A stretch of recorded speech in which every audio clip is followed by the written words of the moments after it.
When Ethan found the wounded lion cub trembling by the dried-up river, he knew he was risking his life by stepping in. Moments later, a deafening roar echoed behind him.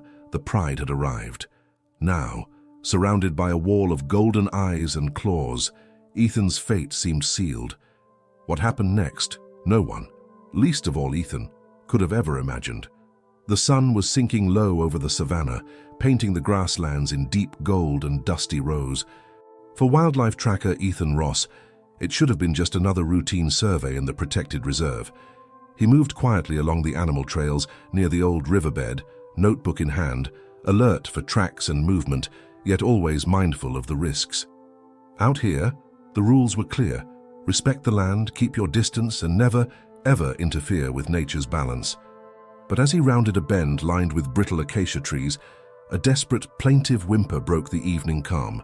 Ethan froze.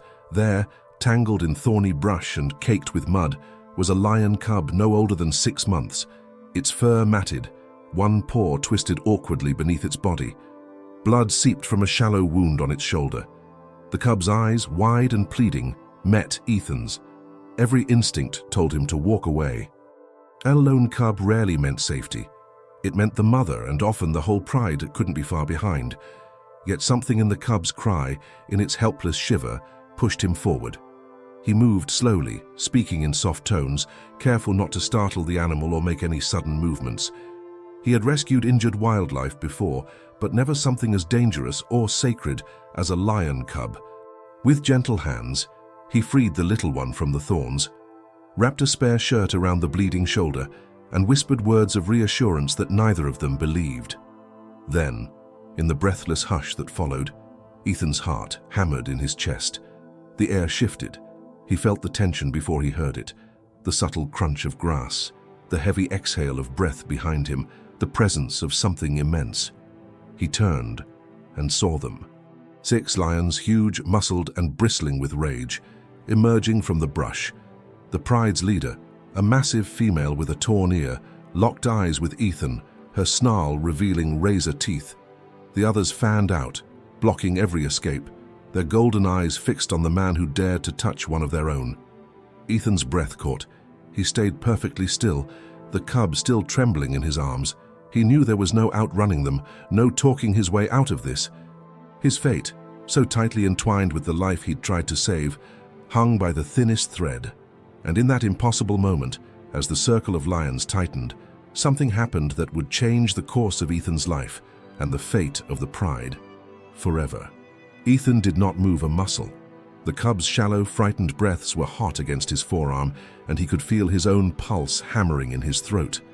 The leader of the pride, a formidable lioness and her fur marked by years of survival, lowered her massive head and issued a low, guttural warning. The other lions spread out in a semicircle, tails twitching, shoulders rolling with pent-up tension. In those first seconds, every lesson Ethan had ever learned about wild animals raced through his mind. Don't run. Don't break eye contact. Make yourself look neither too big nor too small.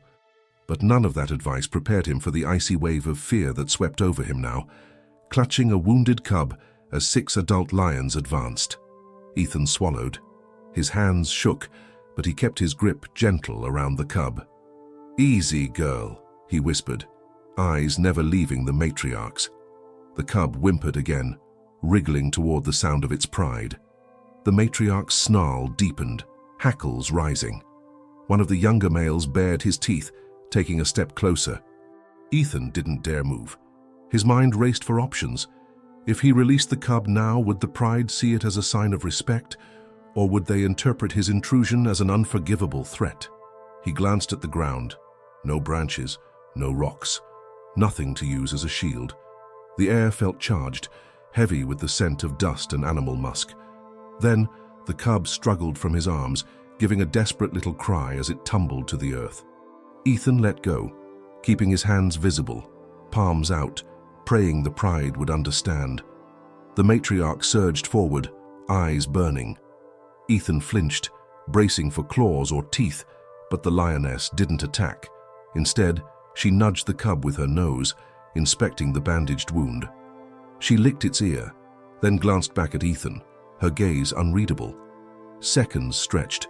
The other lions crowded around the cub, rumbling and grunting in their strange, familial way. The young cub, emboldened by their presence, let out a tiny roar and pressed itself into the matriarch's side. Ethan remained perfectly still. Sweat traced lines down his neck.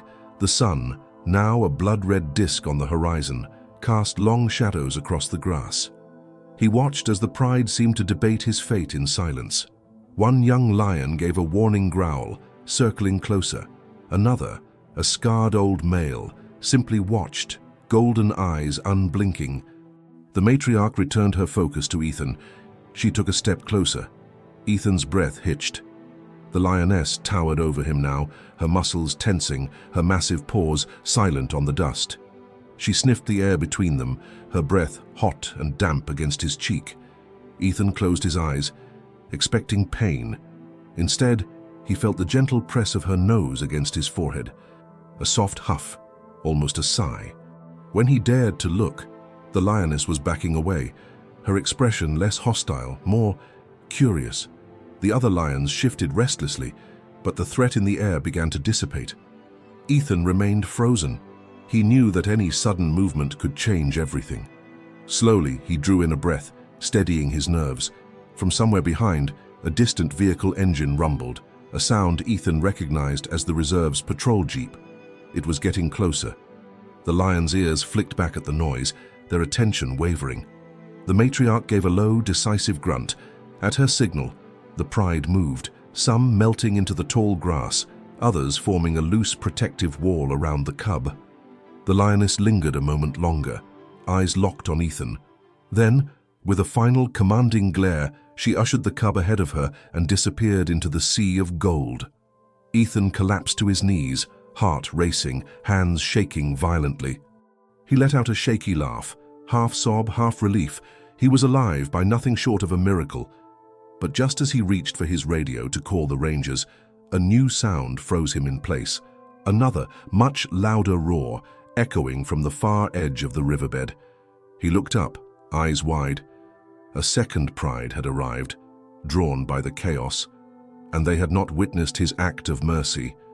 Ethan was alone again, but this time, there would be no wounded cub to win their sympathy.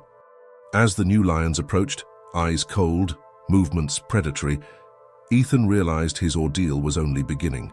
Ethan's first instinct was to scramble backward, but he caught himself, forcing his trembling body to stay low and still.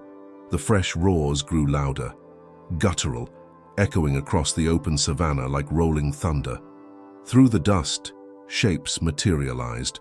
4 lions, larger and more aggressive-looking than the pride before. These newcomers fanned out quickly. Their leader, a young, thick-maned male, already baring his teeth, tail flicking in agitation. Ethan's mind raced. He recognized the tension, territorial aggression. This was a neighboring pride, drawn by the distress calls of the wounded cub or the scent of blood. They hadn't witnessed his act of compassion. To them, he was an intruder, a two-legged threat that had trespassed on contested ground. The matriarch's pride had melted away into the grass, the cub safely hidden.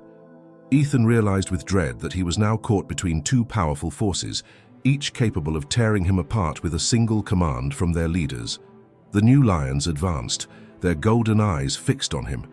Ethan lowered his gaze, trying to appear as unthreatening as possible. He kept his hands flat on the ground, heart pounding in his ears. He remembered stories from rangers, how second prides could be even less predictable, more prone to attack than to warning displays. Suddenly, the lead male let out a sharp, challenging roar. The others echoed him, forming a wide arc that cut off every escape route. Dust swirled around Ethan's boots as he slowly pushed himself into a kneeling position. His mouth was dry. Every nerve screamed for him to run, but he knew he wouldn't make it 5 meters. A tense standoff ensued. The lions circled, muscles coiled, hackles raised.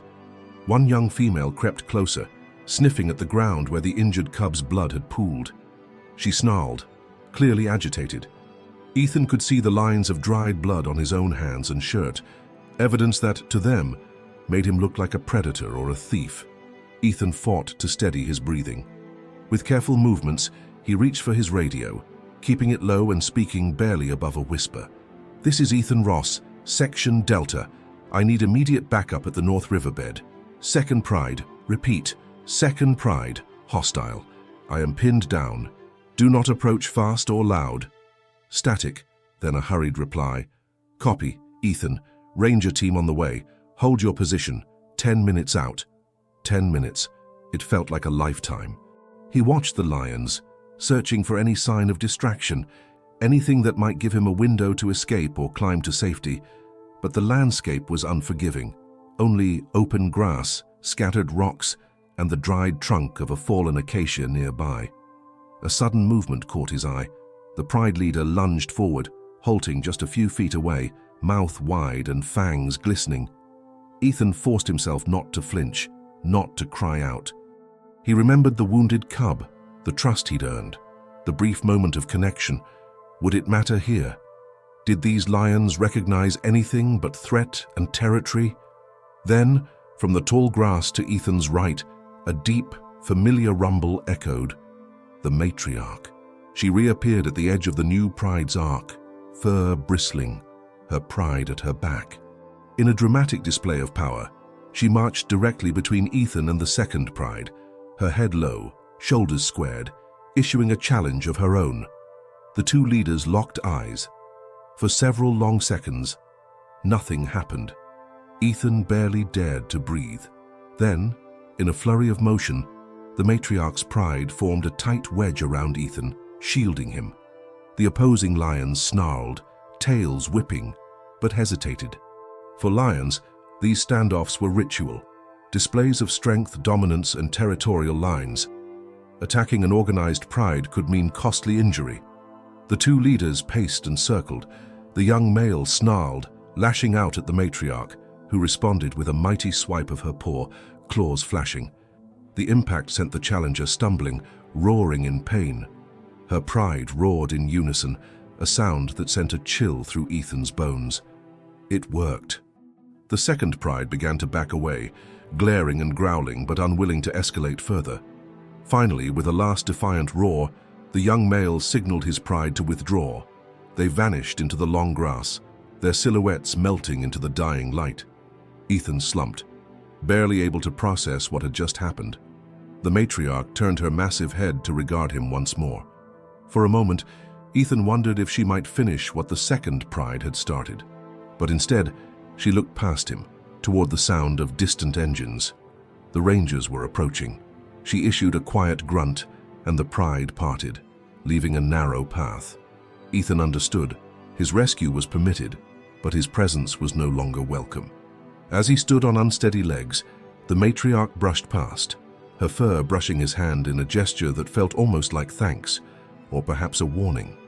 Ethan stumbled toward the approaching ranger team, heart pounding with adrenaline and awe. He'd survived the impossible, but as he glanced back, he realized something even more remarkable.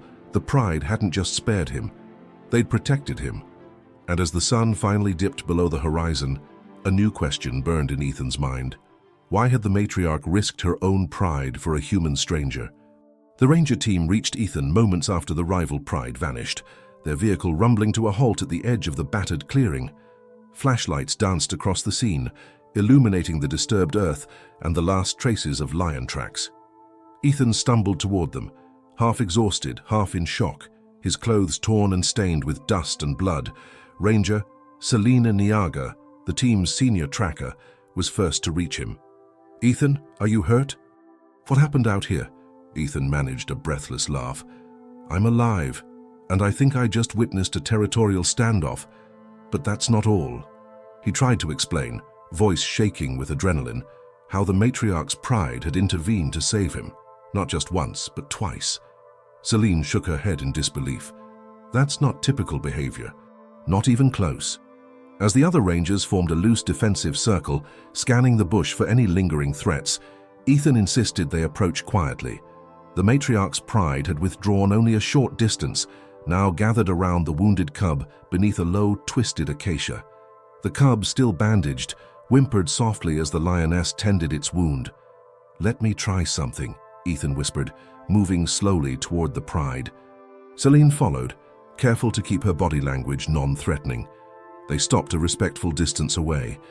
Ethan knelt, speaking softly, making himself small. The matriarch watched, her golden eyes steady and unreadable. This time, instead of snarling, she issued a deep, resonant rumble. A warning, but not a threat. Celine studied the scene. "She's allowing you close," she murmured. "I've seen you work with leopards, Ethan, but lions, this is another level." Ethan nodded. "I think she knows I meant no harm. Maybe she even understands I helped the cub." He reached out, palm open. The cub sniffed his hand, then let out a plaintive mew. The matriarch let Ethan touch the bandage, briefly, before gently but firmly nudging the cub back into the pride's protective ring. Celine was silent, but her eyes shone with wonder. "Ethan, I think you've been accepted, at least for now." He nodded, amazed, but then noticed something odd. The matriarch's fur bore a distinctive scar along her right flank, an old wound, poorly healed. Ethan's heart skipped. He remembered the incident from months ago, a lioness caught in a poacher's snare, freed only after a desperate intervention by the reserve team. Ethan had been the one to cut her loose, risking his life in the process. He looked into her eyes, searching for recognition. "Do you remember me?" he whispered. The lioness gazed at him, and for a moment, the tension faded. There was a flicker, something like memory, before her composure returned. Celine noticed the scar, too. "That's her from the snare rescue. No wonder she's different." The realization sent a shiver through Ethan. She remembers. She knows I helped her. That's why she intervened. But the moment of revelation was short-lived. A distant gunshot cracked through the night air, coming from the south edge of the reserve. All the lions froze, heads up, muscles taut. The rangers tensed, radios crackling as they checked for the source. Celine's face darkened. "That's the old mining road. No patrols out there tonight." "Could be poachers." The matriarch gave a low, urgent growl, ushering the cub and her pride deeper into the brush. She looked back once at Ethan, eyes fierce and commanding, before vanishing into the darkness. Celine grabbed Ethan's arm. "We need to go now. If there are poachers nearby, the pride is in danger, and so are we." They sprinted for the jeep, hearts racing. Ethan looked back, vowing not to let the pride that had spared him fall victim to the worst side of humanity. As the rangers sped toward the source of the shot, Ethan's mind whirled. He'd entered the savannah as an observer, but now he was entangled in a web of loyalty and memory stretching across species. But he had no idea how close the danger truly was. As the headlights cut through the night and another gunshot echoed across the plain, Ethan realized the battle for survival was just beginning, not only for him, but for the lions who'd risked everything to show him mercy. The jeep sped over the cracked dirt path, headlights bouncing in the darkness. Every bump jolted Ethan's sore body, but he kept his eyes locked on the radio, straining for updates. Celine gripped the wheel, jaw set, while the other two rangers checked rifles and scanned the savannah with powerful spotlights. The radio crackled. "Base to Delta Team, we picked up 2 gunshots from the old mining road. No scheduled patrols. Proceed with caution." Celine replied, "Copy, base, approaching now. Possible poacher activity. Request backup." Ethan glanced out at the endless, moonlit grassland. The poachers had become more brazen lately, targeting not only antelope and elephants, but big cats, especially those with cubs, worth a fortune to collectors and illegal breeders. His heart pounded with dread. The matriarch and her pride, already rattled by territory wars, were in real danger. They slowed as the road curved near a line of gnarled acacias. Ahead, a dim orange glow flickered. Campfire or vehicle lights, impossible to tell at first.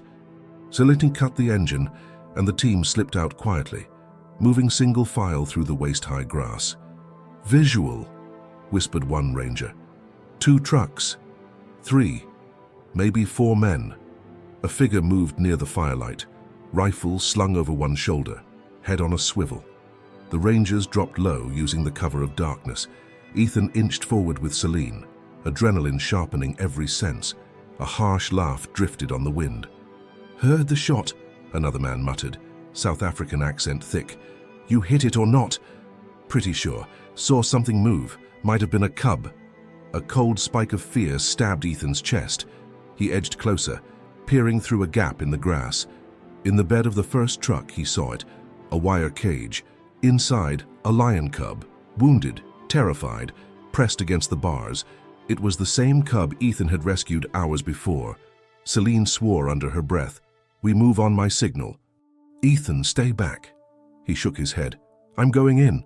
That cub is the reason the pride let me live. I can't abandon it now." Celine wanted to protest, but there was no time. She nodded. "You circle left, 'cause a distraction. We'll cover you." Ethan crawled through the grass, heart hammering so loud he feared the poachers would hear. One of the men stoked the fire, illuminating the cruel glint of a machete. Another checked a hunting rifle. Eyes narrowed at the darkness, Ethan waited for his moment.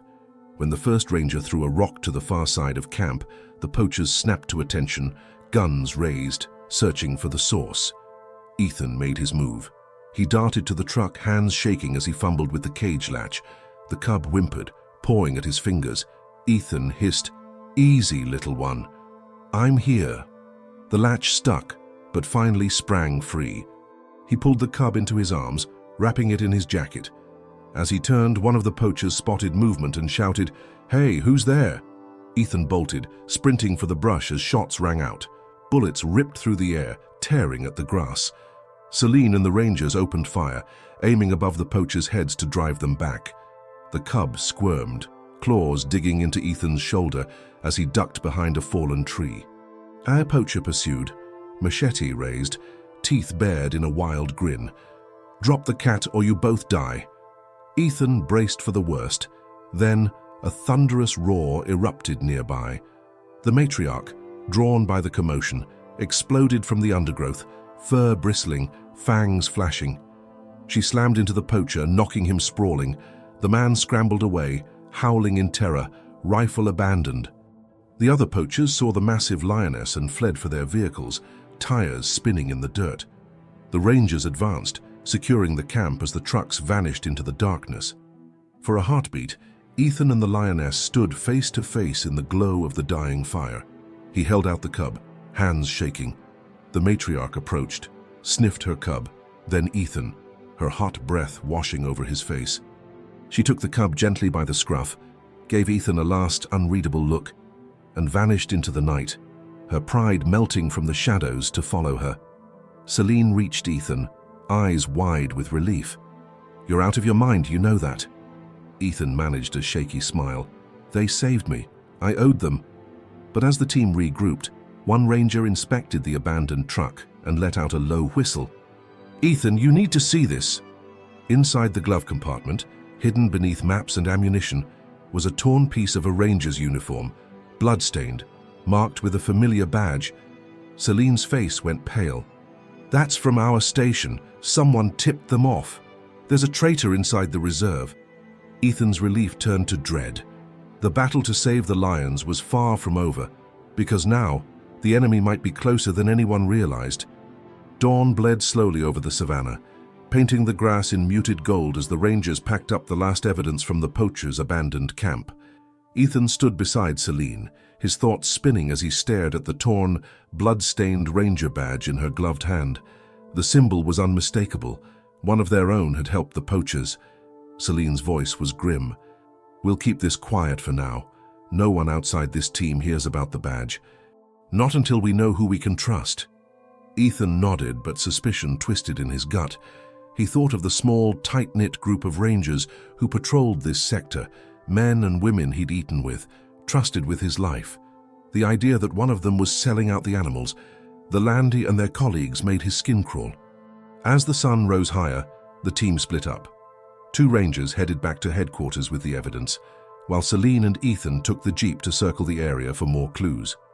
Tracks in the dirt told a story of hurried flight, tire marks veering off the main road, a single set of boot prints trailing behind, likely from the poacher the matriarch had scattered the night before. They followed the prints until they faded into stony ground. Celine stopped and scanned the horizon. Whoever tipped them off knew where the pride was sheltering. The timing, the location, it was too precise. Ethan watched a line of wildebeest in the distance. "You think they're still here? The traitor!" Celine's jaw clenched. "If they are, they'll want to cover their tracks. We need to warn base, but we can't do it over the radio, not if the wrong ears are listening." They turned back toward camp, both lost in thought. Along the way, Ethan noticed fresh lion tracks, big, purposeful, headed toward a distant clump of thorn trees. He pulled the jeep over. "We should check on the pride," he said quietly. "After last night, they'll be on edge." Celine nodded, following him on foot through the scrub. They moved slowly, scanning for danger. It took time, but soon they spotted the matriarch, her powerful form framed by the golden light. The cub huddled at her side, and the rest of the pride lounged nearby, wary but safe. Ethan's relief was short-lived. A faint crack of a twig echoed from behind them, subtle, careful. Celine drew her sidearm, motioning Ethan to stay back. A figure emerged from the brush. Ranger Paul, one of the newer recruits, face drawn, hands raised. "Don't shoot. I heard shots last night. I came to help." Celine kept her weapon pointed low, but didn't lower it. "How did you know we were here?" Paul swallowed. I saw the backup call on the log when I came in for morning shift. I thought you might need an extra hand." Celine nodded slowly, eyes searching his face for any flicker of deceit. "Where were you last night?" Paul hesitated. "Patrolling Sector 3, alone." Ethan glanced at Celine, tension tight between them. Paul's alibi would be hard to confirm. They returned to camp together, Paul riding in the back, silent and tense. At base, Celine stashed the badge and other evidence in a locked drawer. She gathered the team for a routine debrief, masking the true gravity of the situation. That afternoon, Ethan reviewed the night's GPS logs, comparing ranger patrol patterns with the poacher's timing. Something didn't add up. Paul's tracker had been offline for nearly 2 hours during the window of the attack. Celine joined him, brow furrowed. Could be a malfunction, or he turned it off. Ethan considered the implications. If Paul was the traitor, what would be his next move? Would he try to cover his tracks, warn the poachers, or disappear altogether? As the sun dipped low, a call came over the emergency channel. Unidentified vehicle near the eastern boundary, approaching fast. Celine and Ethan rushed to the command post. On the monitors, dust plumed in the distance, a battered Land Rover, windows tinted, plate numbers obscured. Ethan's pulse quickened. They're back, or they never left. Celine's face hardened. "We're not letting them near the pride this time." She assigned the team to defensive positions, radios set to silent channel, no backup called from base until they could confirm friend from foe. Ethan grabbed a rifle, adrenaline sharpening every sense. As darkness swallowed the savannah, the team waited, breath held, every shadow a threat. Suddenly, Ethan's radio buzzed. An encrypted message, untraceable, barely a whisper. "Move the lions. They know." He stared at the device, chills racing down his spine. The message had come from inside the reserve. The enemy was closer than ever, watching, waiting, and ready to strike. Celine slammed the radio down, her expression carved in stone. "We move now. No calls, no delays. Grab everything, tranquilizer darts, medkits, flares. Ethan, you're with me. Paul, take the south trail and report if you see anyone moving in." Ethan's nerves buzzed with dread. The encrypted warning still echoed in his mind. Someone inside the reserve, maybe even within their group, knew the lions' location and wanted them gone. Whether the message was a trap or a last-minute lifeline, they couldn't risk hesitation. They loaded into the battered jeep, Ethan double-checking the tranquilizer rifle and emergency GPS. Celine kept her sidearm visible, eyes darting to every bush, every shadow. The dying sun painted the savannah in blood-red light as they sped north, bouncing over ruts and tall grass. The plan was simple: reach the pride's resting spot, tranquilize the cub and, if necessary, the matriarch, and relocate them to the protected holding enclosure near base. It wasn't ideal, but it was the only way to guarantee their safety until the traitor was unmasked and the poachers neutralized. As they neared the thorn trees, Ethan caught sight of movement. The pride was huddled together, already agitated. The matriarch paced restlessly, as if sensing danger. The cub whimpered, ears flat. Celine glanced at Ethan. Fast and calm, no mistakes. They disembarked, moving slowly to avoid spooking the lions. Celine loaded the dart, nodded to Ethan, and together they circled the pride at a safe distance. Celine raised the rifle, exhaled, and fired. The dart struck the cub's flank with a soft thwip. The little lion staggered, then slumped, already succumbing to the sedative. The matriarch spun, hackles raised, a low growl vibrating in her chest. For a moment, Ethan thought she'd charge, but Selene met her gaze, speaking softly. "It's for your own good." "I promise." The lioness, recognizing the human from the rescue months before, stilled. She moved to her cub, sniffing anxiously, but didn't attack. Ethan loaded a second dart, just in case. Selene shook her head. "Let's not risk sedating her unless we have to." Together, they carefully lifted the cub onto a canvas stretcher. The rest of the pride, wary but loyal to the matriarch, held back, watching, tense but not aggressive. As they carried the cub toward the jeep, Ethan caught a glint of metal in the fading light, a pair of binoculars on a distant ridge. "Celine, we're being watched." She spun, eyes narrowing. "Where?" Ethan pointed. "North slope, by the old termite mound." Celine raised her rifle and fired a warning shot. The figure on the ridge ducked, disappearing behind the rocks. Ethan's heart pounded. "That's not one of ours." They loaded the cub and scrambled into the jeep. The matriarch followed at a distance, keeping the team in sight but out of range. As they sped toward the holding enclosure, Ethan kept checking the mirror, half expecting headlights or another vehicle to appear behind them. At the enclosure, 2 trusted rangers stood guard. Celine quickly explained the situation, keeping details about the traitor vague. They transferred the cub inside, along with fresh meat and water. The matriarch paced the perimeter, visibly distressed but refusing to leave. Suddenly, Paul's voice crackled over the walkie. "I've got movement. South fence. Looks like a vehicle, maybe 2. Celine cursed. "They're closing in. Ethan, check the cameras, see if the perimeter is intact." Ethan rushed to the monitor inside the field station. On the grainy night vision feed, 2 vehicles crept along the southern boundary, headlights off, moving with predatory caution. "They're trying to flank us," Ethan called out. Celine rallied the rangers. "Defensive positions. Nobody opens the gate unless I say so." Paul arrived, out of breath, weapon drawn. "Did you see them? They were right behind me." Ethan's suspicion flared, but there was no time for questions. A hail of bullets shattered the night, peppering the outer fence and sending sparks into the darkness. The rangers returned fire, flares arcing overhead to illuminate the field.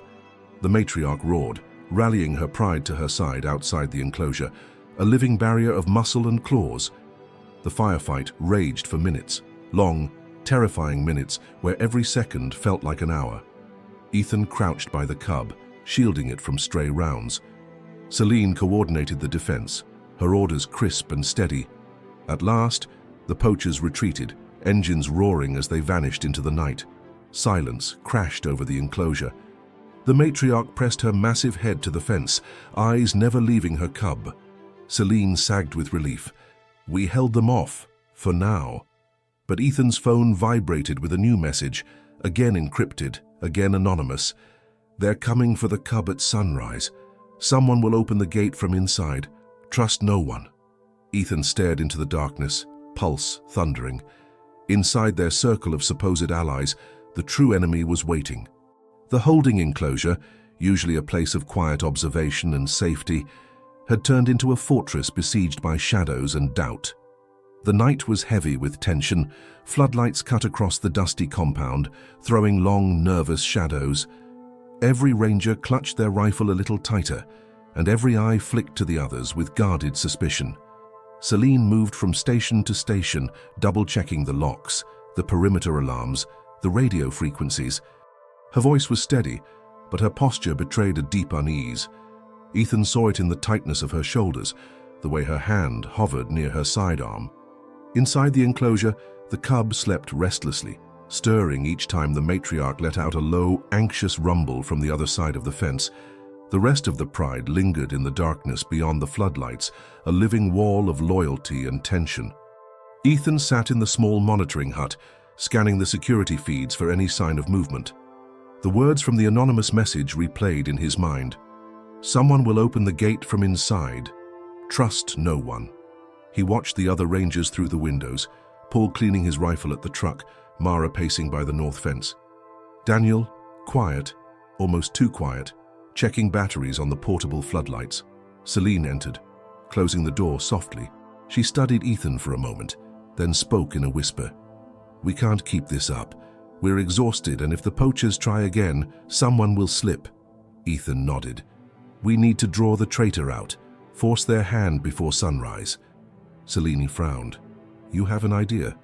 He glanced at the monitors, then at his phone. "The mole has to act before the poachers make their next move. What if we make it look like we're moving the cub to another enclosure before dawn?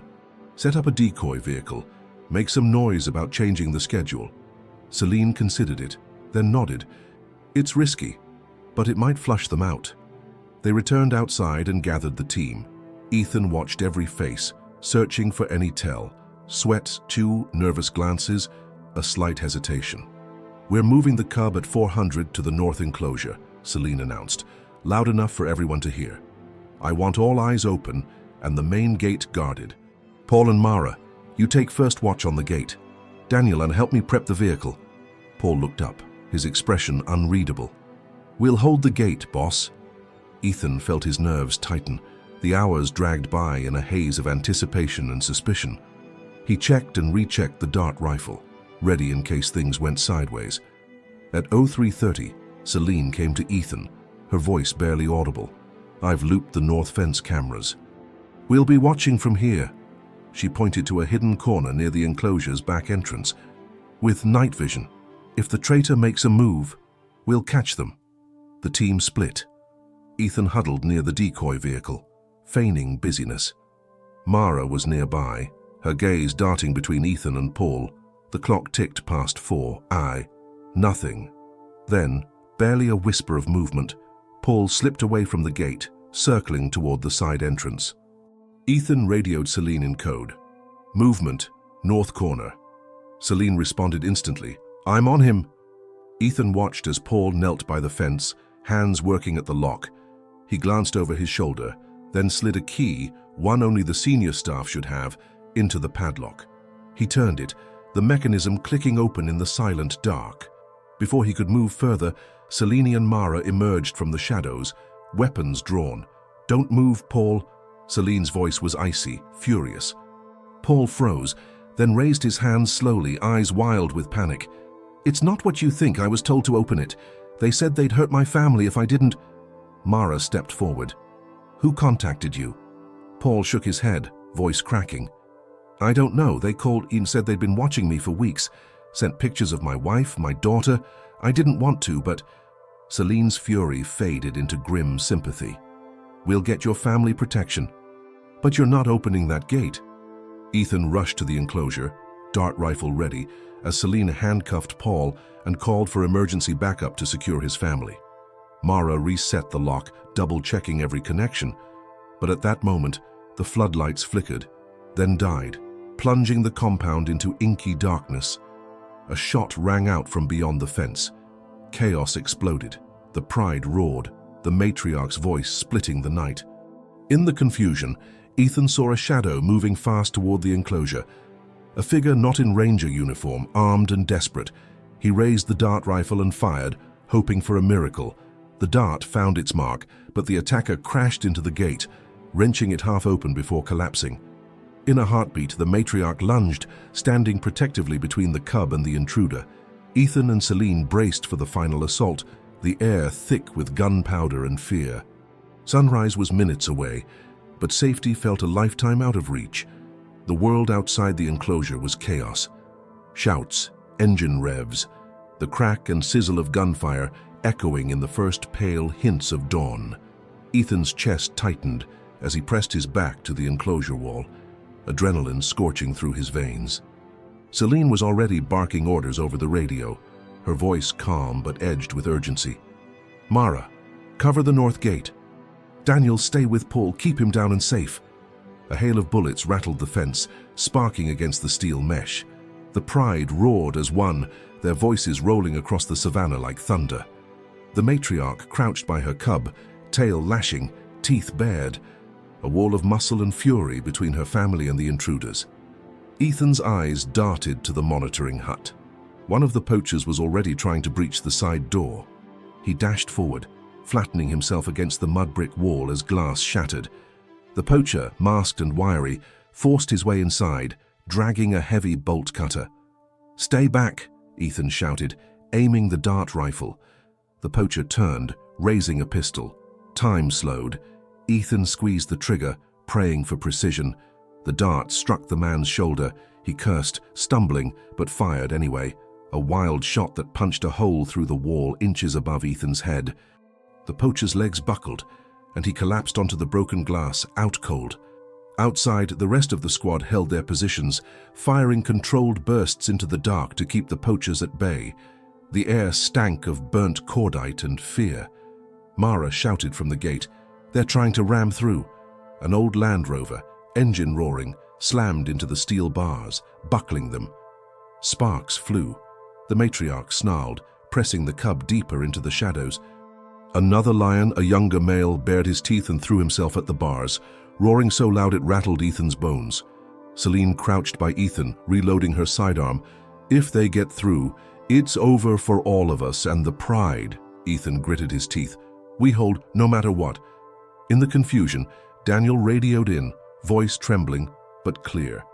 "I see movement on the east side. 2 on foot. One has a rifle with a scope." Ethan glanced at Celine. "Sniper?" She nodded, jaw clenched. "I'll take care of him. Watch the cub, don't let anyone get close."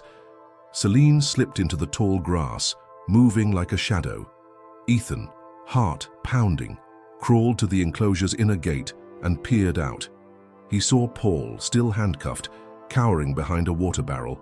Mara fired 2 warning shots, scattering a pair of poachers who tried to circle behind her. The sun was cresting now, painting the horizon blood red and gold. Another vehicle, this one a battered pickup, screeched to a stop outside the compound. 3 men jumped out, one carrying a sack of something. Ethan's gut twisted. Bait or explosives. A deafening roar erupted behind him, the matriarch launching herself at the weakened fence. The structure groaned, warping under the impact. The poachers fell back, startled by the fury of the pride. Suddenly, the radio crackled, a new, unfamiliar voice. "This is Reserve HQ. Helicopter inbound. ETA 3 minutes. Hold your position." Ethan's eyes filled with hope and fear in equal measure. 3 minutes could be forever, or salvation. One poacher, seeing the backup coming, grew desperate. He lobbed a Molotov cocktail over the fence. The bottle smashed, fire licking up the mesh. The lions scattered, but the cub remained frozen, trapped between the burning wall and the advancing men. Ethan didn't hesitate. He leapt the inner gate, sprinted into the smoke and heat, grabbed the cub by the scruff, and rolled to safety just as the flames caught the edge of his jacket. He winced in pain, pressing the cub to his chest. Through the smoke, Ethan heard Celine's pistol crack, then a scream, then silence. Mara's voice barked, "One down on the west, still 2 at the fence." The pounding of helicopter blades thundered overhead. Spotlight beams swept the compound, illuminating the last attackers as they scrambled for their vehicles. The poachers fired wildly at the chopper, bullets ricocheting harmlessly off the armored hull. Ethan felt the matriarch at his side, her body pressed close, protecting him and her cub.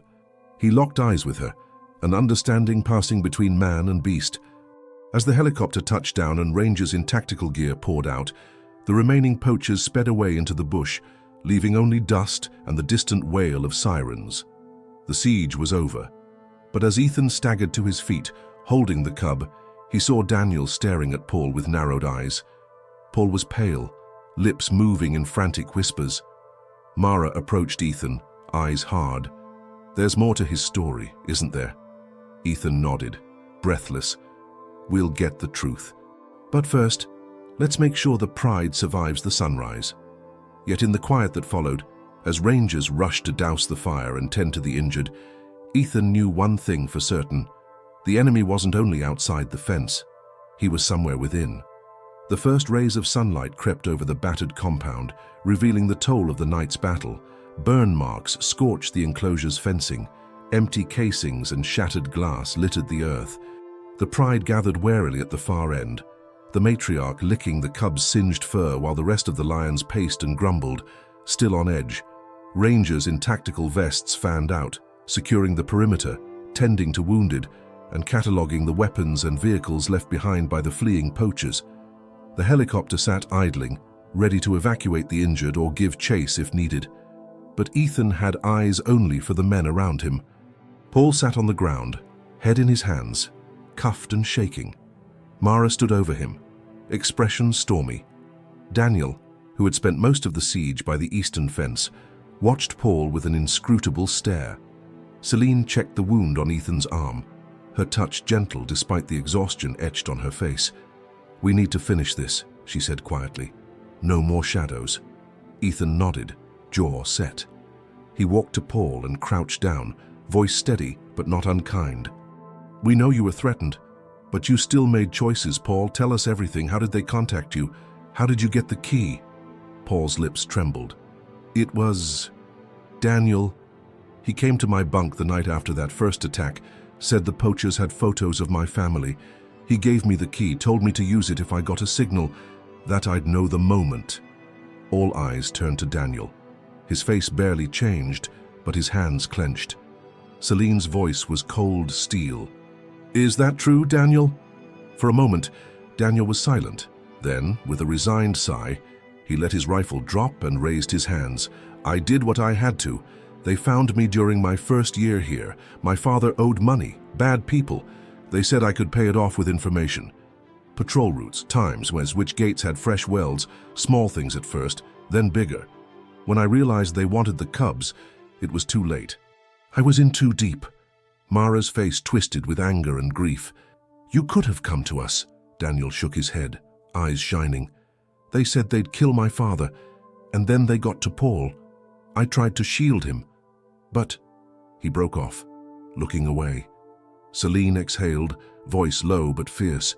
"You put every life here at risk. Human, animal, everyone." Ethan felt the old ache of betrayal and compassion war in his chest. The poachers knew exactly when to strike. They had inside info, and it almost cost the pride their future. Paul's sobs were quiet, racking. "I'm sorry, I'm so sorry." Daniel looked at the cub, now curled with its mother, and something in his expression softened. "I never wanted this. I thought I could control it, but I couldn't." Celine signaled the tactical rangers. "Take both men into protective custody. They'll talk to the authorities, maybe help us bring down the rest of the network." As Daniel was led away, he paused beside Ethan. "You fought for them, harder than any of us. Thank you." Ethan searched his face. "Do the right thing now, Daniel. Make it count." The tension finally broke, leaving exhaustion and a strange, tentative relief in its place. Celine looked at Ethan, Mara, and the remaining team. "We survived because we worked together. But this isn't over. There are more out there, maybe others hiding in plain sight. We stay vigilant." As the sun climbed higher, the compound began to settle. The pride huddled close, their matriarch keeping watch. The rangers worked side by side, patching damage and caring for the animals. But as Ethan bandaged his arm and checked the enclosure's locks one last time, his radio chirped, a message from Reserve HQ. Authorities raided a warehouse in the city. Multiple arrests. Documents link attacks on the reserve to international trafficking. Your information was crucial. Stand by for debrief and commendations. Ethan closed his eyes for a long moment. The battle had not been in vain. The cub nuzzled his hand through the wire, as if sensing the shift. Mara appeared at his side. "You think it's finally over?" Ethan shook his head. "Not for the lions, not for us. But we finally have a chance." Celine approached, her gaze resolute but warmer. "You did good, Ethan, we all did." The team stood together, battered but united, as the pride watched with wary, golden eyes. But as a distant thunder rumbled on the horizon and fresh clouds gathered over the savannah, Ethan knew the fight for the wild would never truly end. Still, for the first time in days, hope felt real. The adrenaline faded, leaving behind a raw ache and the bone-deep exhaustion that follows every survival. The compound slowly filled with a different kind of noise, the clatter of tools as the rangers repaired fences, the muttered debriefs with tactical teams, the soft whimpers of the cub as it regained strength under the matriarch's vigilant watch. Ethan found himself moving in a haze, patching holes in the enclosure, offering comfort to the battered team. Mara checked the pride repeatedly, documenting wounds and stress signs. Celine coordinated with HQ, her voice steady as she relayed their status and the role their information had played in the citywide crackdown on traffickers. Yet beneath the surface, old wounds festered. Paul and Daniel, now in secure custody, left a trail of complicated emotions.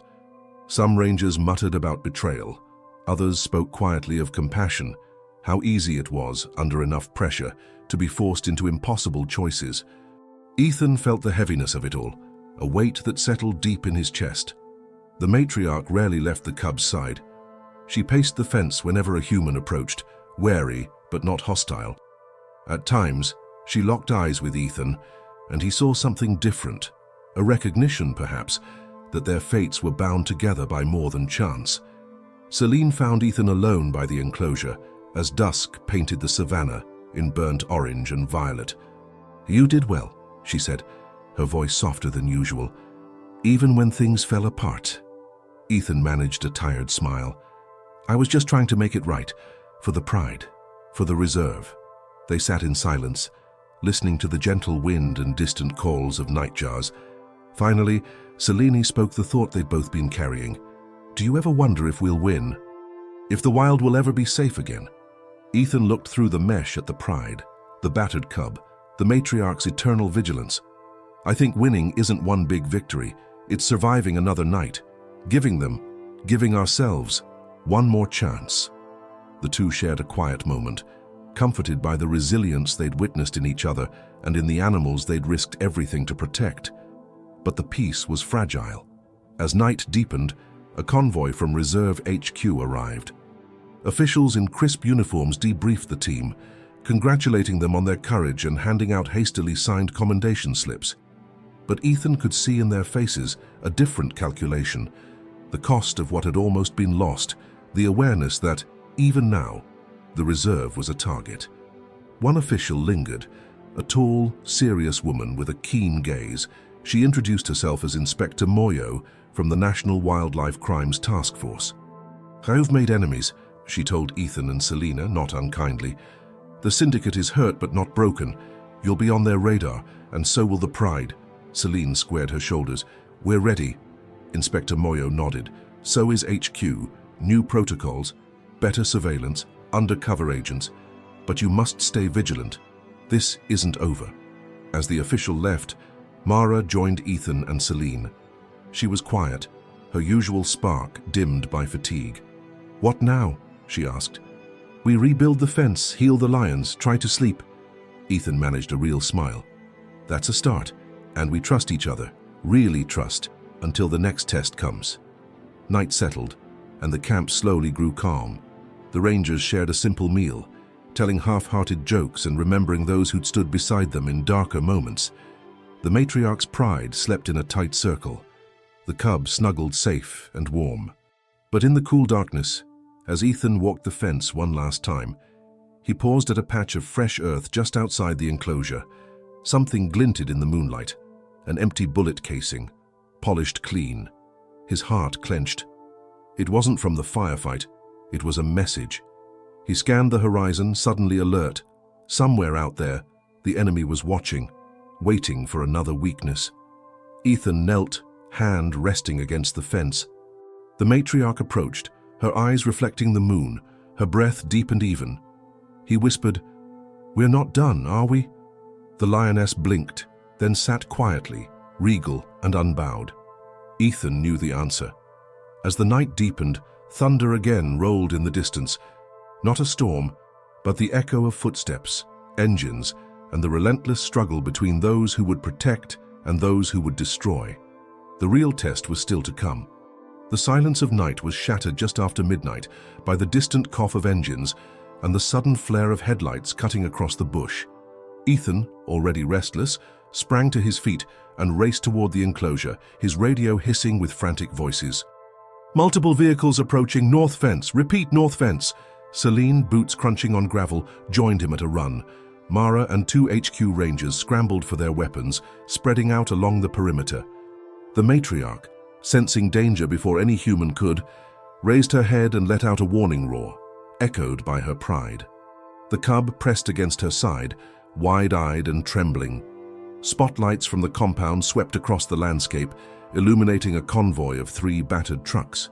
Men jumped out, faces masked, weapons glinting in the harsh white light. These were not desperate poachers, but professionals, calm, coordinated, ruthless. The first shots shattered the night. Bullets tore through the outer fence, sparking and whining. The Rangers dropped to cover, returning fire in sharp and controlled bursts. Mara called out positions and targets, her voice steely even as dust and debris rained around her. A team of attackers split off, rushing the east flank. One hurled a smoke grenade over the wall. A choking grey cloud rolled across the camp, blinding and disorienting the defenders. Ethan covered his mouth with a bandana and dashed toward the gate, where he could see silhouettes moving, one figure already at the padlock. He fired the tranquilizer rifle, dropping the first intruder. The second, undeterred, fired back, sending Ethan sprawling behind a wheelbarrow. Bullets punched holes in the metal. One grazed his arm, sending a searing pain up to his shoulder. Celine dragged him to safer ground, her sidearm blazing. "Stay with me," she barked, shoving a fresh magazine into his hand. Across the field, the matriarch's pride erupted into action. The younger males slammed into the fence, snarling and clawing at the intruders, making it nearly impossible to approach the cub without facing a wall of muscle and fury. Yet, the poachers pressed on, tossing ropes and hooks over the top in a desperate attempt to scale the barrier. Ethan saw Mara pinned behind a crate, outnumbered. Without thinking, he sprinted through the swirling smoke, pulling her clear just as a hail of bullets shattered the wood where she'd crouched. They tumbled together, hearts pounding. "I'm not leaving you," Ethan panted. "Good," Mara replied, cocking her rifle. "Then let's finish this." The attack raged for what felt like hours, but in truth was only minutes. Flares turned the darkness hellish red. At one point, a truck rammed the eastern gate, nearly buckling the steel before the matriarch hurled herself at the barrier. Roaring so loud the attackers flinched and broke ranks. Celine and the HQ Rangers held the south wall, picking off poachers as they tried to breach the compound. The tide seemed to turn just for a moment as headlights in the distance announced the arrival of government reinforcements. Inspector Moyo's task force, lights blazing, sirens cutting the night. Sensing the tables had turned, the poachers tried a final gambit. One hurled a satchel charge over the enclosure fence, aimed directly at the pride. Without hesitation, Ethan sprinted forward, ignoring Celine's shout. He dove for the satchel, grabbing it and hurling it back over the fence just as it detonated in a flash of fire and shrapnel. The blast flung him to the ground, his ears rang, world spinning.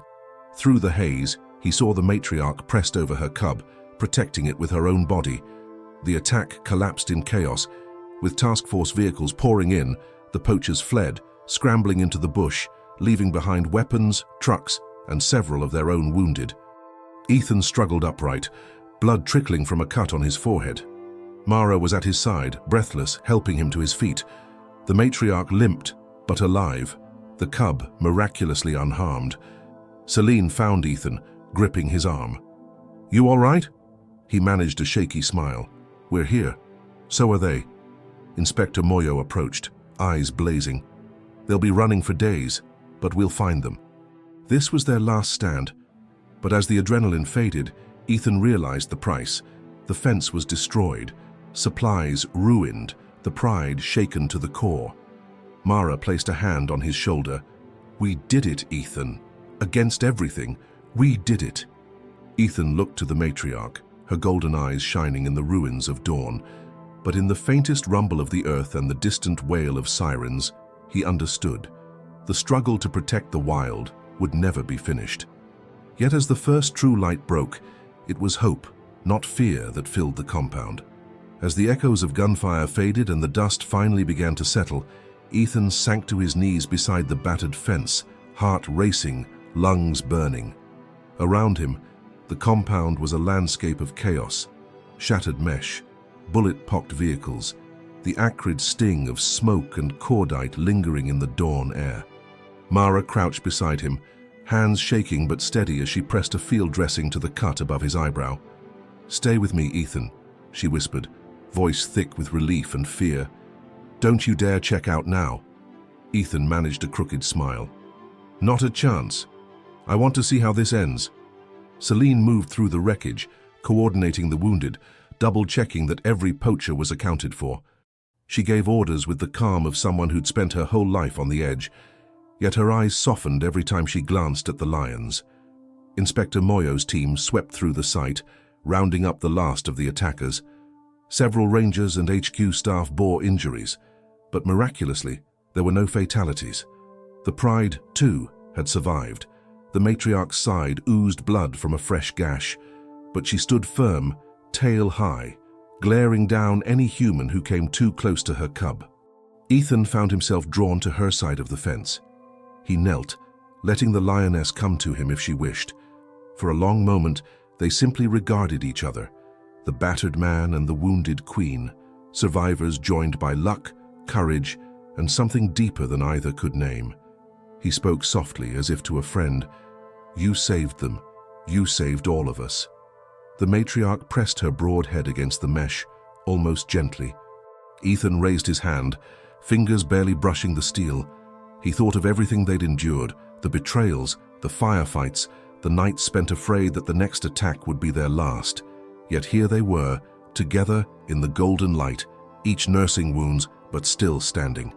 Celine joined him, her own uniform ripped and dusty, but her face glowing with pride. "You did what no ranger could do, Ethan. You got her to trust again." Ethan shook his head. "She chose mercy. All I did was keep my promise." Mara came up, eyes brimming with tears she refused to let fall. "We couldn't have done it without you. Any of it." The cub, shaken but safe, stumbled to the fence and peered up at Ethan. With a small, uncertain mewl, it pressed its nose to his hand through the mesh. Ethan smiled, a true, unguarded grin. Inspector Moyo approached, her gaze softer than he'd seen all night. "It's over, at least for now. We'll repair what's been broken, and you'll all be commended. You have my word, the Pride will be protected, and new protocols will make sure this never happens again." Celine looked at her team. Mara, the wounded but unbowed rangers, even Paul and Daniel, who stood guarded but alive. "We're not just colleagues, we're a family now, human and wild." Ethan exhaled, the tightness in his chest finally easing. "It took all of us. And it took her." He gestured toward the matriarch, who stood watchful, never breaking eye contact. The officials and reinforcements began their work, cataloging weapons, setting up medical tents, comforting the staff. But Ethan and the others lingered at the enclosure, unwilling to leave this moment of fragile peace. As the sun rose higher, the light revealed every wound, every scar, but also the unity that had been forged in fire. Celine turned to Ethan, voice low. "Do you ever regret it, risking everything for one pride, one cub?" Ethan shook his head, resolute. "If we give up on them, on what's wild, on what's right, we lose ourselves too." Inspector Moyo, overhearing, nodded solemnly. "There will always be another threat. But today, you reminded us all why we fight." With the first true warmth of morning on his face, Ethan looked out over the recovering savannah. The matriarch's pride huddled in the shade, the rangers working shoulder to shoulder, hope rekindled in every heart. He felt the weight of the journey behind him and the uncertainty of whatever lay ahead. But for now, he could breathe, knowing they'd bought one more day of safety for the wild. And in the silent understanding between man and lion, Ethan recognized a truth he'd carry forever. Some battles never truly end, but every act of courage, of mercy, of trust leaves a mark that even the fiercest storms cannot erase. In the days that followed, The scars across the reserve, broken fences, charred grass, haunted faces, began to heal. The pride lingered near the enclosure, reluctant to stray far from the place where so much had been risked and defended. The cub's limp faded, replaced by playful energy. The matriarch, though still watchful, allowed the rangers to approach a little closer each day. Ethan moved through his tasks with a new sense of purpose. Every encounter with the lions was colored by memory. The terror of the night siege, the surge of hope when reinforcements arrived, the silent, wordless gratitude exchanged through the fence. He found himself thinking over and over how close everything had come to being lost. Selene, Mara, and the remaining team rebuilt the battered walls of the compound, but also the trust fractured by betrayal. Paul and Daniel, now under official custody, gave detailed statements that led authorities to dismantle several poaching cells across the region. Inspector Moyo kept her promise: new patrols, stronger protocols, a network of local eyes and allies united against the shadowy world of wildlife crime. The pride, once a symbol of wildness out of reach, became a living testament to resilience and the strange, necessary partnership between man and beast. When the first rains of the new season came, washing blood and soot from the savannah, Ethan watched the matriarch lead her cub out into the tall, green grass. He felt a peace he hadn't known in years. One evening, as the sun melted behind distant hills, the rangers gathered around a small fire. Selene raised a tin cup in a silent toast. To the ones who risked everything, to those who couldn't be saved, and to the wild may it always find a defender, Mara added, and to the lions, may we always remember what we owe them. Ethan looked into the flames, remembering every moment, the first sight of the wounded cub, the matriarch's stare, the chaos and fear, and finally, the dawn of safety. He knew it was temporary. He knew threats would return, but for now he allowed himself hope. He stood and walked to the enclosure's edge one last time. The matriarch met him in the deepening twilight. No bars, no barriers, just two survivors, breathing the same cool air. "Thank you," he whispered, unsure if the lioness understood the words, but certain she understood the meaning. She blinked, then led her pride into the darkness, golden shapes melting into the wild, free for now, because people had chosen to fight for them, not against them. As Ethan turned back to the fire, Mara nudged him. "You realize you're a legend now, right?" He shook his head, smiling. "Not me. All of us. And her." He nodded toward the place where the pride had vanished. Selene's eyes sparkled in the firelight. "What now?" Ethan looked to the stars. "We keep watch. We never forget what it costs to keep hope alive." If this story moved you, remember, the battle for the wild isn't fought only on distant savannas. Every choice we make, every voice raised for those who cannot speak, shapes the future of our planet. Lions, elephants, forests, rivers, they all depend on defenders willing to risk comfort, safety, and even their own peace for a chance at survival. If you believe these stories matter, if you want to stand with the wild, subscribe to our channel for more real chase emotional journeys from the front lines of conservation. Share this story, talk about it. Let others know that courage isn't the absence of fear, but the will to protect what's right, even when the world seems stacked against you. And if you want to witness another tale of hope, resilience, and the unbreakable bond between human and animal, check out the next story waiting for you on our channel. Sometimes it takes just one act of compassion to change a destiny. Thank you for being part of this journey. Never stop defending the wild, because every sunrise brings a new chance to make a difference.